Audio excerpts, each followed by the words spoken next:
Minnesota.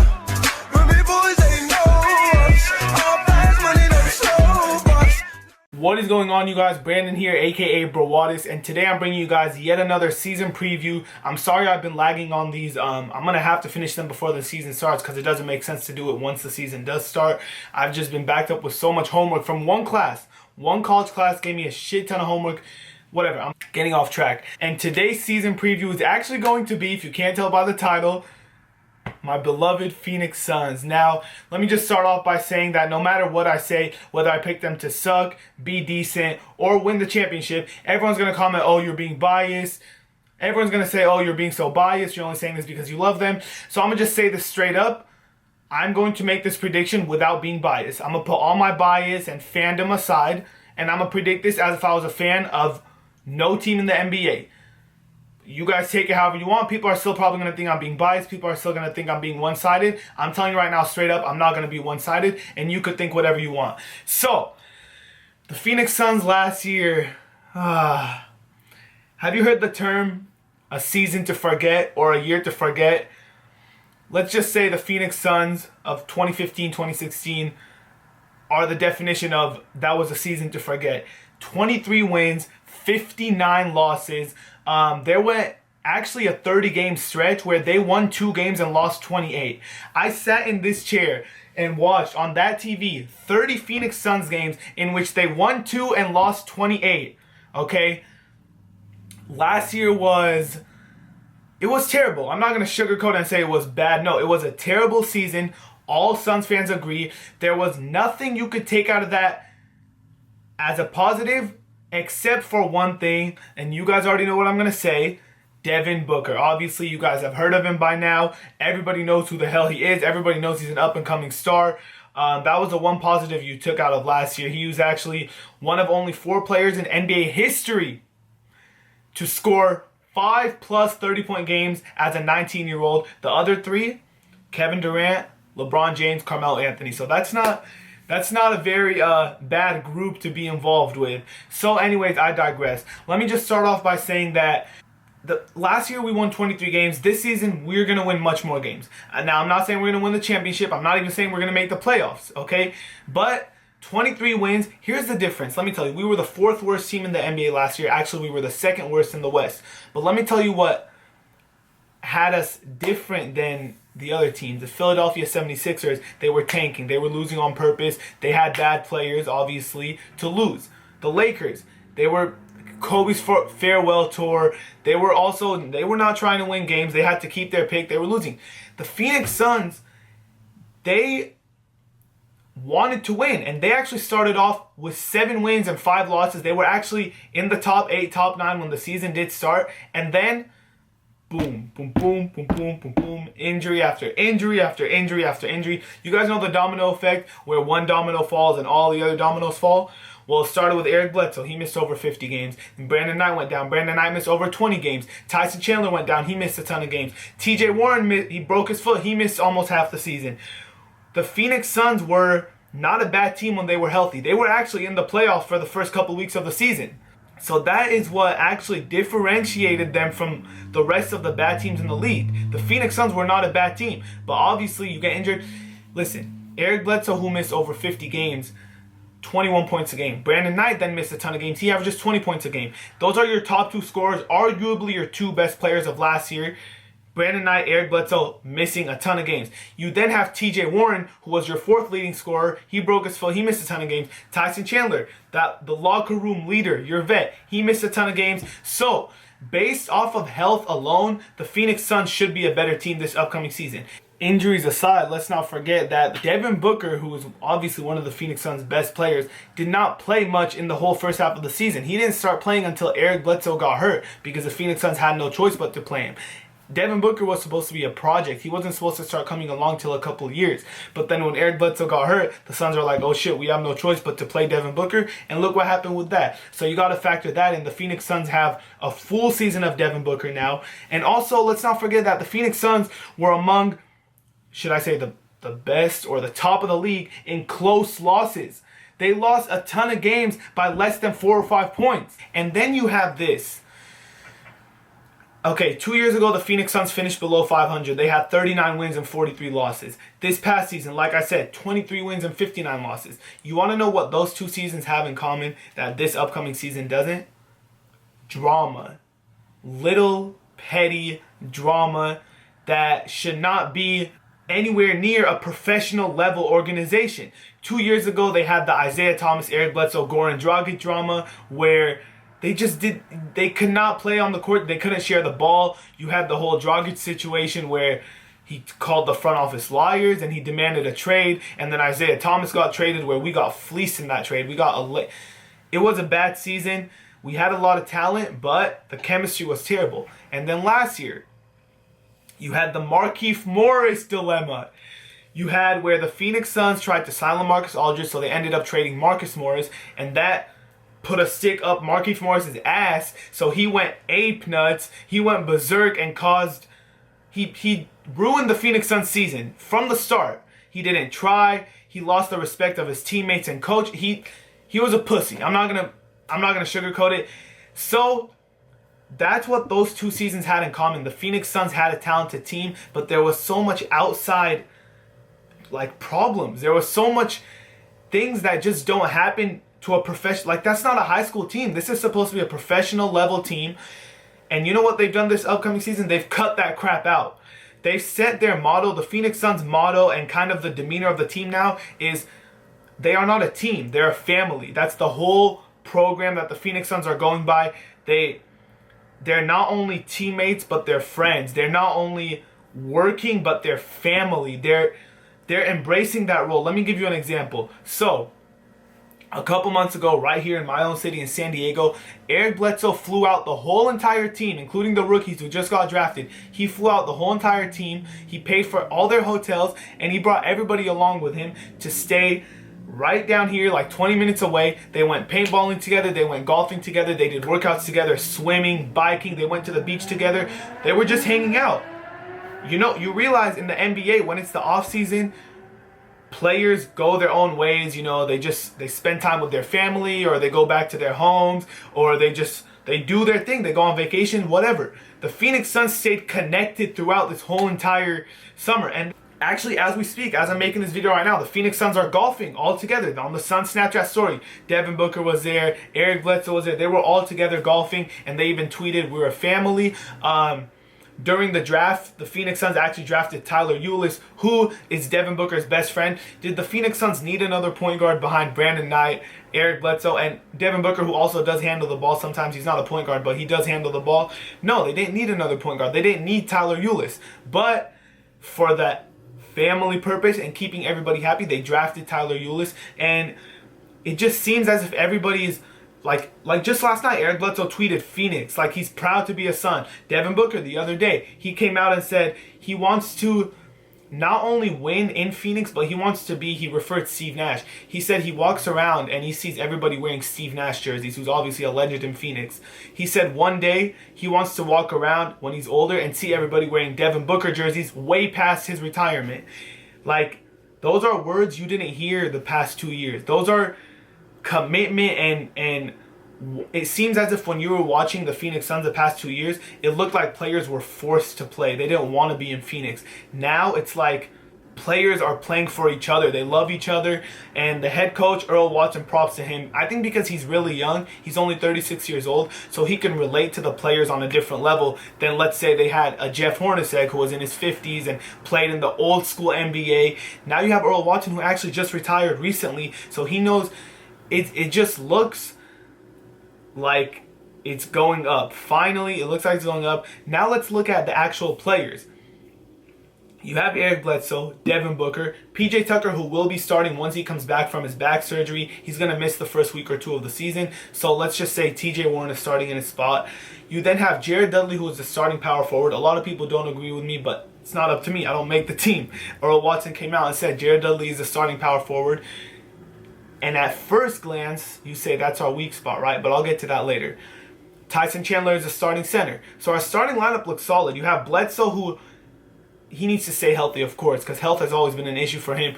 He plays at an all-star level. Last year, he was one of only 4 players to average 21 points a game, 6 assists, 4 rebounds, and 2 steals. That is nothing to scoff at. 21 points, 6 assists, 4 rebounds, and 2 steals.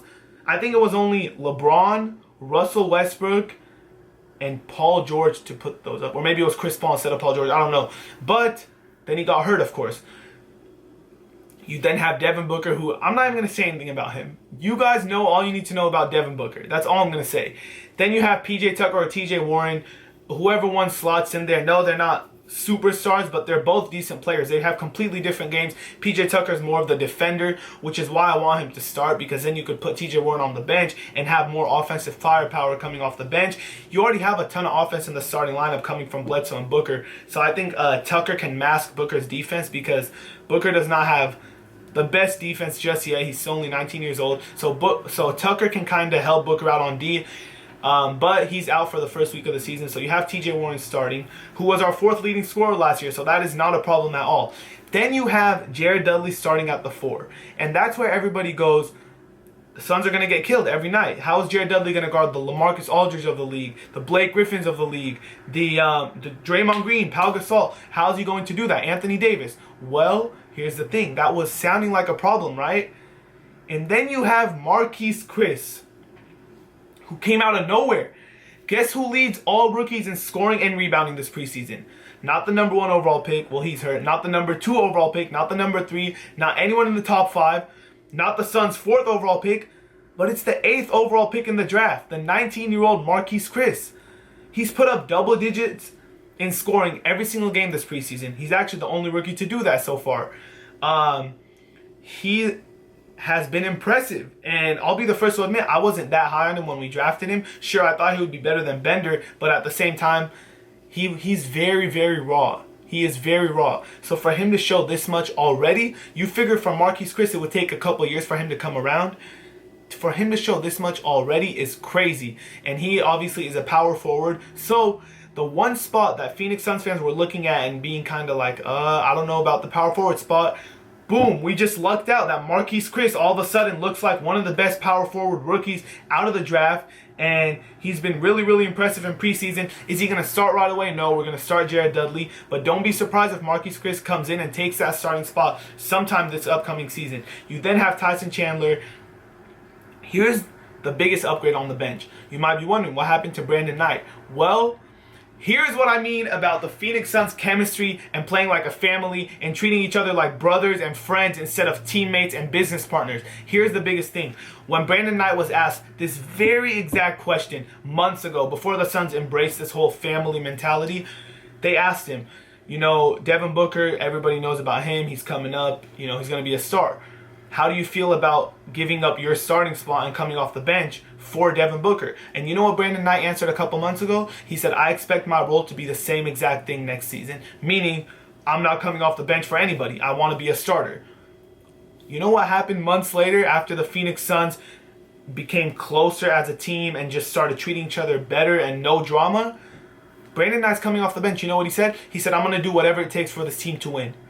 He said, if they want me to come off the bench, I'm going to come off the bench. And he's been coming off the bench, and he's been doing just fine. Now, here's the thing about Brandon Knight. I hate his game as a starter. He plays no defense. He turns the ball over a lot. He takes not the smartest shots. Off the bench, I would love Brandon Knight to come off the bench. And let me tell you why.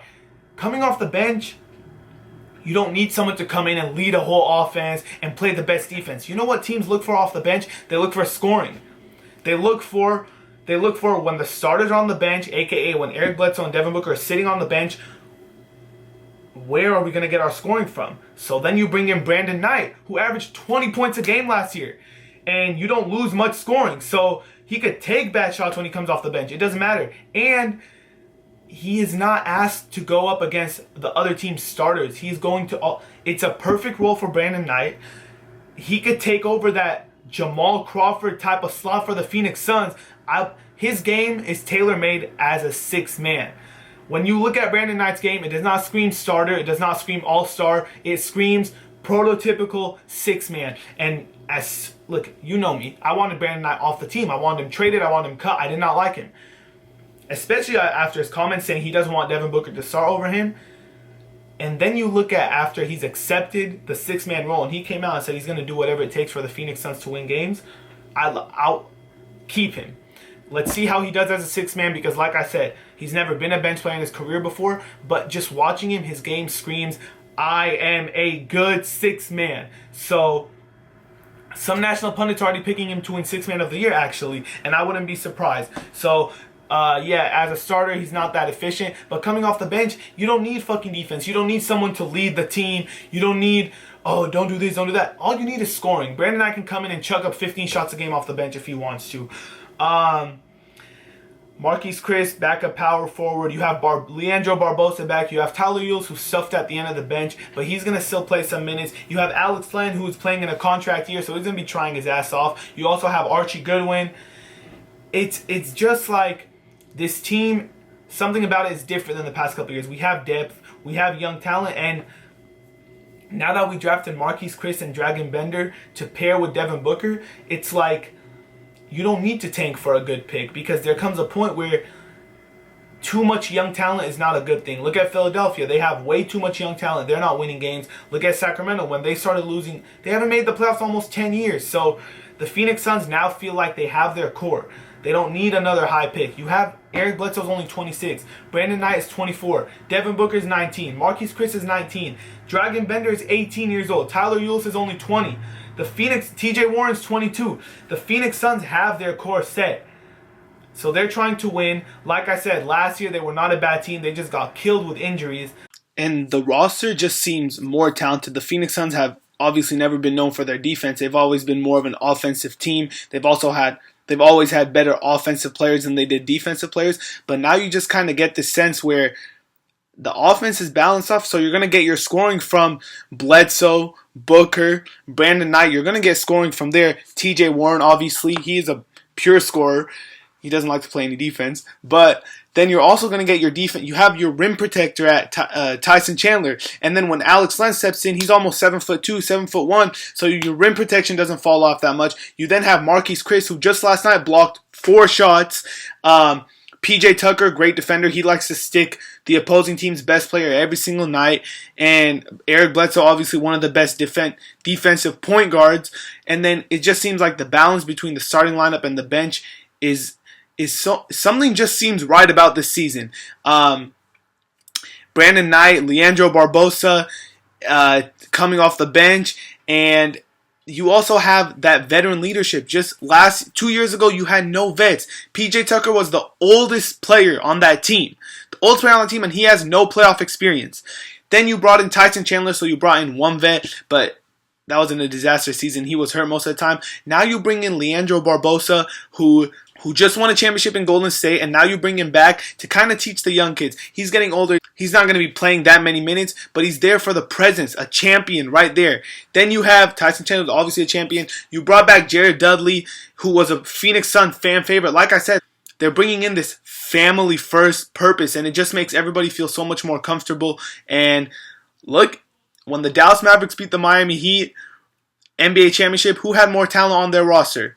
Obviously, LeBron James and the Miami Heat. But who had the chemistry, the team feel? It was the Dallas Mavericks. Sometimes when you have too much talent, that's not how you win games. You win games by getting along, and chemistry is just as important as talent when you play basketball. And this team just seems to have got it right. I don't know. We'll see. I don't want to get my hopes up too high. I'm going to make my prediction right now.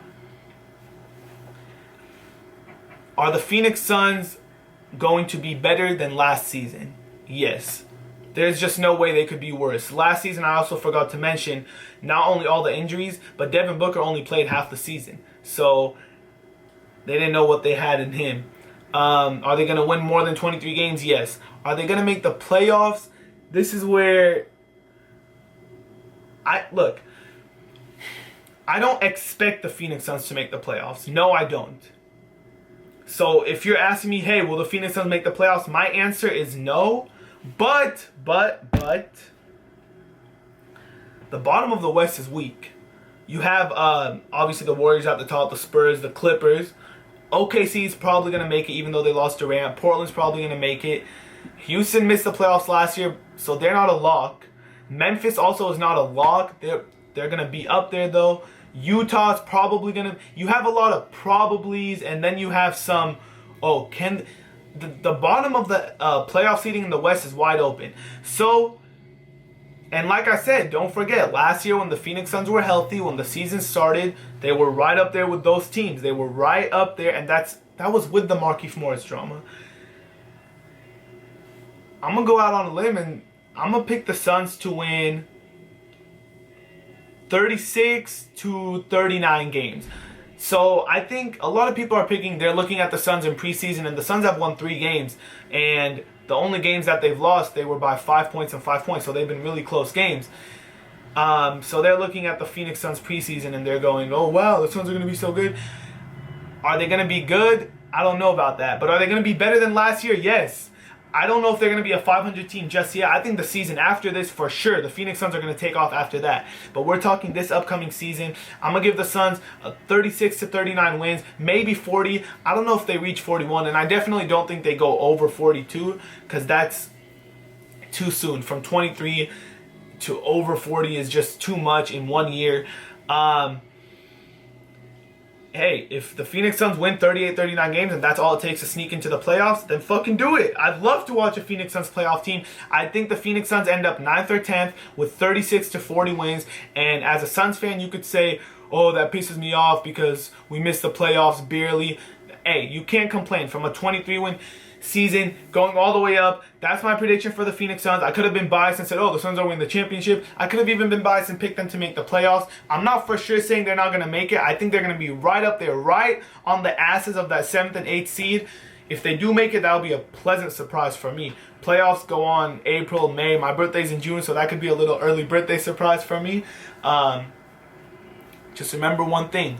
When you pair the Suns with all those bad teams from last year, every time I tweet about the Suns, people tweet, oh, they were almost just as bad as Philly. They were almost just as bad as the Lakers. You got to remember, those teams were losing because they sucked.